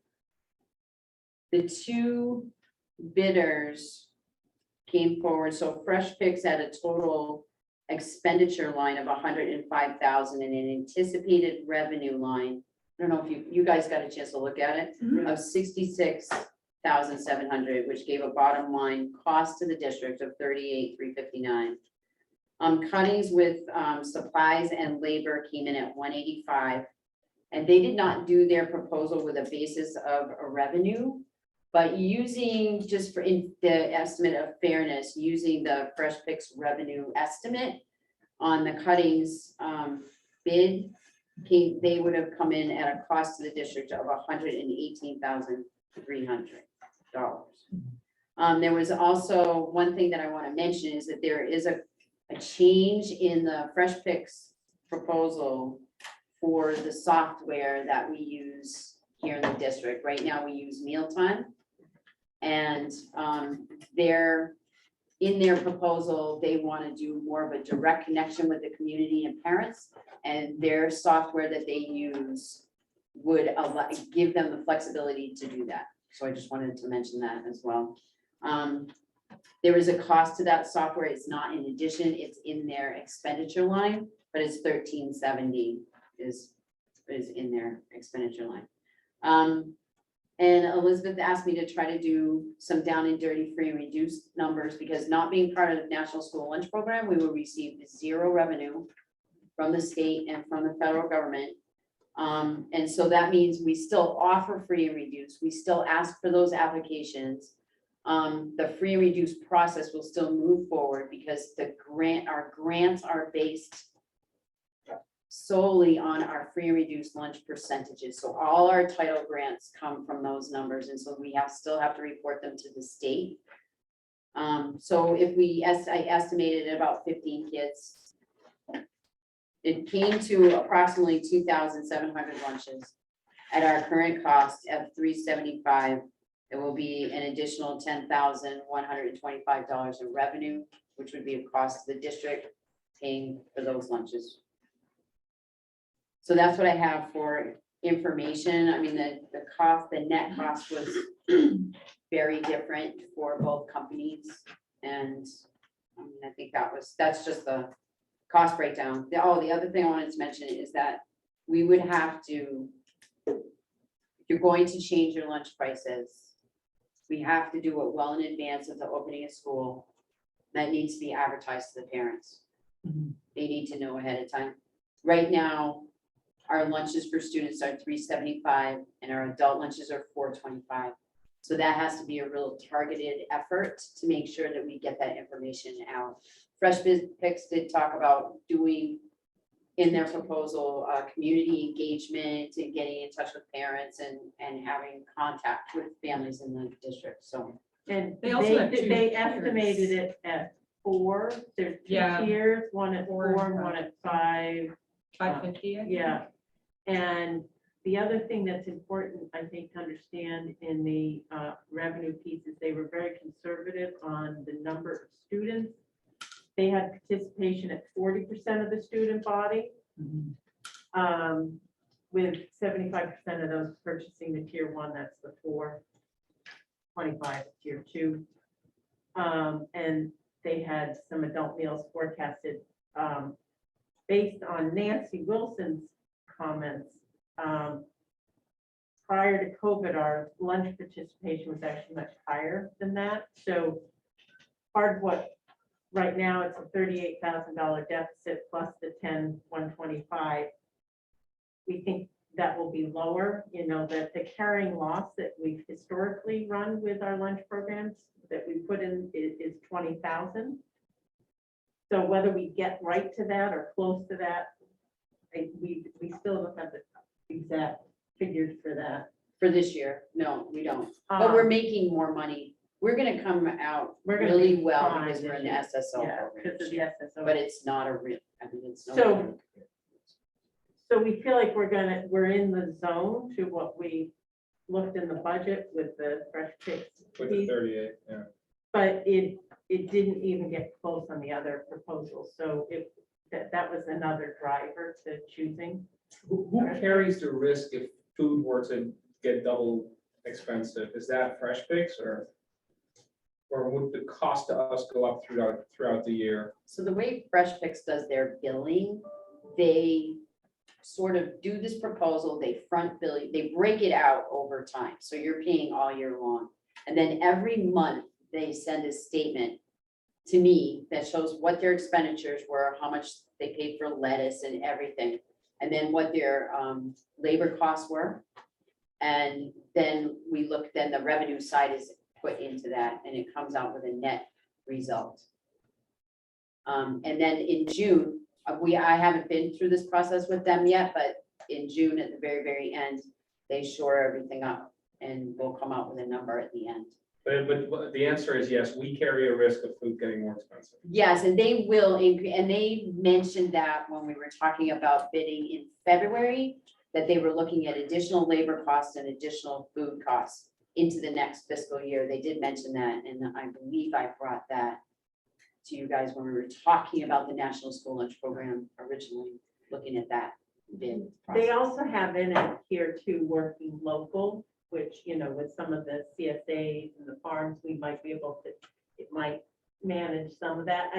Yes, the risk is there. No, but- it's just understood. but No, it's that's It would be just- there, but then it would, right? No, that's You know? right, because I just looking for clarification, because the numbers are so rounded here, right? Like a $1.45 for a tier 1 lunch, it seems, you know, in food costs, right? Like that zooms a lot of economies of scale. Anyway, it doesn't matter. Just for the avoidance of any doubt, both bidders were bidding the same number of lunches, right? Like this is like those. No, so you give them basic information. Okay. And you tell them how many students we have. Basically, what I gave them for information was that we had 200 students and we have about 45 staff.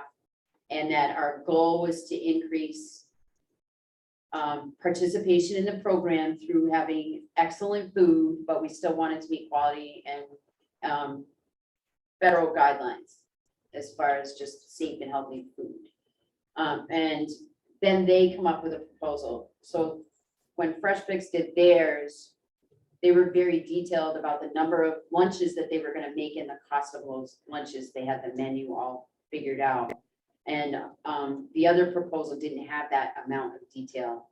And really what I was asking for was a description of what you would do to increase our participation and make our food be better and the kids enjoy it more. So that's what part of the question was in the proposal itself. The other thing you can do if people aren't comfortable with this is we can always ask them to come, both companies, and do a presentation if that is more what you're thinking of, or you'd like to have that kind of a process, because that certainly can happen too. Because we've accepted the bids and we could go forward another step if that's what you would like to do. So I would say, like, I kind of agree with the wellness committee in the sense that looking at the two proposals, one is clearly a much better comprehensive proposal, but it's also from a professional company that does this. However, on the flip side, there's like, the other one is like rife with spelling errors and it doesn't always make sense. So I just think my only concern is like hearing how poor the quality of the food is this year. And it's Fresh Fix who's providing that food. Is it going to be better? So then, And why? Well, Will it be why better would it be next better? year? Yeah, well, there's a remember couple of this year, things. we had to adhere to USDA Yes. standard. That's why we're stepping out of the program. And Janet, I think actually, and they came too, you know, they do Hanover, and Hanover has a very great program, and everybody's really happy because they stepped out of the national USDA requirements where they can actually serve food that tastes good and is actually healthy, and the proportions are better, and so it gives them a lot of flexibility. It's why we're willing to take on. Yeah, I mean, I the guess we're cost. not like married to them, so if it didn't work out after the year. We could always. Just a couple of other questions, like the meal pre-orders. So then, just to understand that, which for anybody who's looking, I don't know what page it's on. It doesn't have a page number. Do we need to Sorry. go through this though, for the details? Well, I don't know. I guess not. I mean, I guess that's just the way it would be. One thing I did notice is that there's the optional snacks and an optional expanded package snack program. I would like to put forth my request that we not participate in the optional expanded package snack program because it is a bunch of crap. Or That I work really hard to keep out of my house, and somehow, I mean, I will say that like my daughter comes to school and she accesses this food here. So I think Not all of this, but you know, and I know that you have to have snacks, right, for kids that don't have snacks, they don't bring snacks. So I'm not like, I'm just saying, I don't want to exacerbate it. I would say I actually would push back on that, only that if wellness committee was to review that and felt that it was healthy food and they were okay with it, that maybe we could consider it at a later date. So I think part of the process too is having your Fresh Fix person be on your wellness committee. And then when your wellness committee meets, that they're all having conversations and that a menu be prepared. And I think the optionals, I mean, that's a quick answer. I mean, we can just say that we don't want to participate in that. And they also offer breakfast, which we don't typically have here either. They do have the additional point, the para that we talked about, the additional staff person. That's that fringe. The right, point in labor 5. costs. Yeah, so that's their person. That's their person, that's something Yeah. that we had all talked about. And the only thing that I was a little unsure about is whether we would still have to have a point of sale person. So that's the only other piece, because Nancy Wilson always went over there every day and did the point of sale as the kids went through the line and she checked them out. And even though there were 2 people working in the line itself serving, that point of sale part, they might not be able to do that. So that's a conversation as well. Yeah, that's kind of interesting because the meal pre-order, what I'm looking at, it looks to me like parents have to order these meals every somebody wants week or something, like kids Instead will of be them. ordering them in school. So then parents are gonna pick out the side order, the lunch, and what type of drink the child's gonna get at lunch, and then they're gonna pay for it. So, but then how does that get collated with So then when the child? child Like, how much comes work through. is that now for the school? Because typically you guys take the order, right? And so, I don't know, it's just, Yeah, it's a so I different mean, way and of those doing are, it. yeah, it's all questions, because do we still check them out if they've been pre-ordered? What if a child doesn't come to school that day or they're out sick?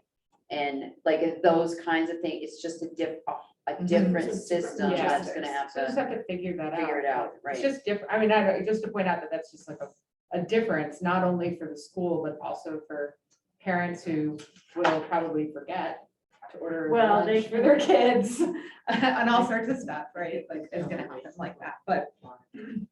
They said that there was, I think there was a way that they could do it that morning, right, too? I'm sure they're gonna have to have that In the kind of provision school, like I that see, for the kids that don't have the lunch. I think that the other, I mean, this is separate from the proposal, but we should think about our school lunch pricing.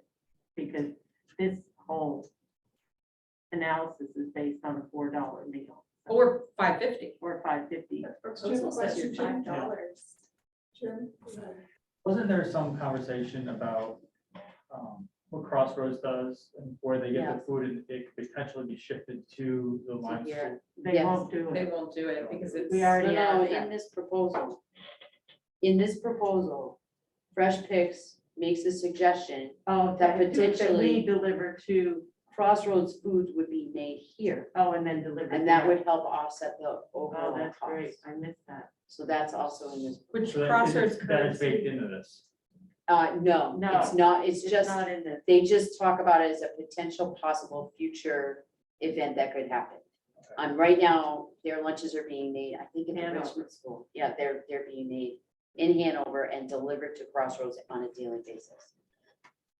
It was a lot of listen, it would throwaway help things. reduce our deficit. Right. So from their proposal too, it's, because I did scroll up and saw the $5.50 for tier 2, but it says $5 here on their revenue side, on their sheet down there. So I think that would help increase revenue if it was $5.50 of it. Yeah. Unless everybody right. orders tier 1 lunch, which is $4. Well, Oh, I see, you're right, it's $5. Yeah, I see what instead you of mean. 5. They ran it as 5 in the numbers. That's why I Right. kept calling it 5, but you're right. it So was it's 5. another, yeah. So. and adult is 5 or Well- whatever, 5.50. And this is all being done, food prep is all being done here. Yes, they will have a fresh pick person in our kitchen. So Janet, can you clarify, we're just selecting a vendor and we can finalize these issues. Frank can whomever can sort of figure out some of these details and work with, in partnership with Fresh Picks or cuttings going forward, right? Correct. So do I have an additional part to to add to the motion? Well, I will move forward with contracting with Fresh Picks for the 2022-2023 school year. I would, yeah. Second by Kumarbi. Do we have the motion on the table to? We already have it, We but have a motion, but but it's not for okay. Fresh Fix. That's what I was, if we needed to amend it. it was for fresh pick. So that's the amendment. So all in favor of Fresh Fix for the RFP? Unanimous. Thank you. So I did.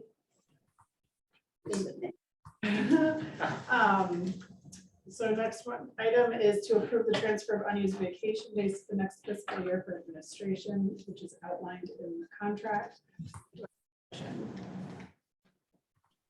So moved by Greenway, second by Kumarbi. This is, yes, Who did second? So I have a question. yes. go Okay, ahead. So it's in my contract, Correct. but only my contract. But, so I would like to advocate, if I may, for Kristen to be able to have the same provision. She's been under the same situation I've been and not been able to take her vacation days. So it is not specified in her contract. So, and this is just for administration, but So anyway, I'd like to throw that out there for discussion. And could you tell us what there's a limit in the contract, your contract? Or other So you guys administrative last contract? year, I'm not sure why this came up, because last year you literally put it in my contract that I could carry my unused vacation days Because I as long copied it as, from last year's. I use it before the first day of school. Mhm.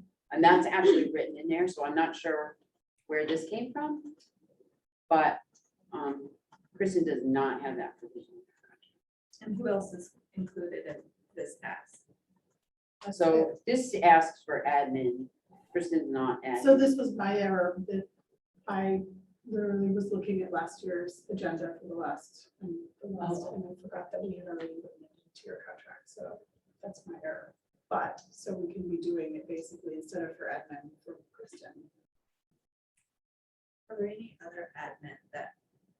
This would- No, the only people that literally get vacation time are year-round 260 contracts.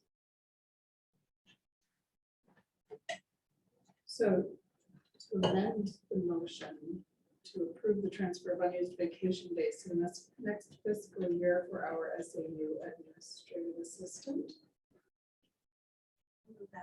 Moved by Greenway. Second by Boylston. Any further discussion?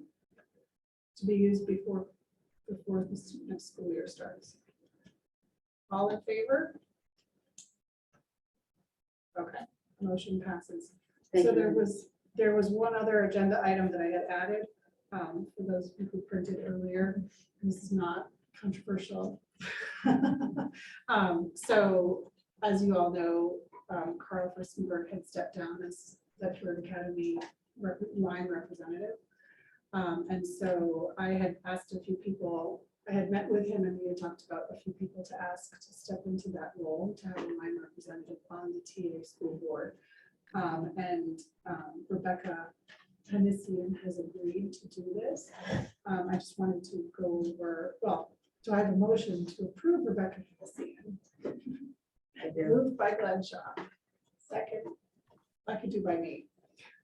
So Rebecca comes with an experience of having one child recently graduated from TA. She is familiar with the TA culture, priorities, programs, and personnel. She currently has two students here in the Lyme school. She also has board and volunteer experience in the Hartford Community Restorative Justice System. She's a member of the Lyme Conservation Commission and coaches several of the sports that our kids are in. She also has some teacher experience in middle school and high school. And so she is willing to do this, which is fantastic. She would serve as a voice of Lyme, representing us to advocate for our students and what's best for down there functioning, which in line is probably in line with TA. All in favor? What's your last name?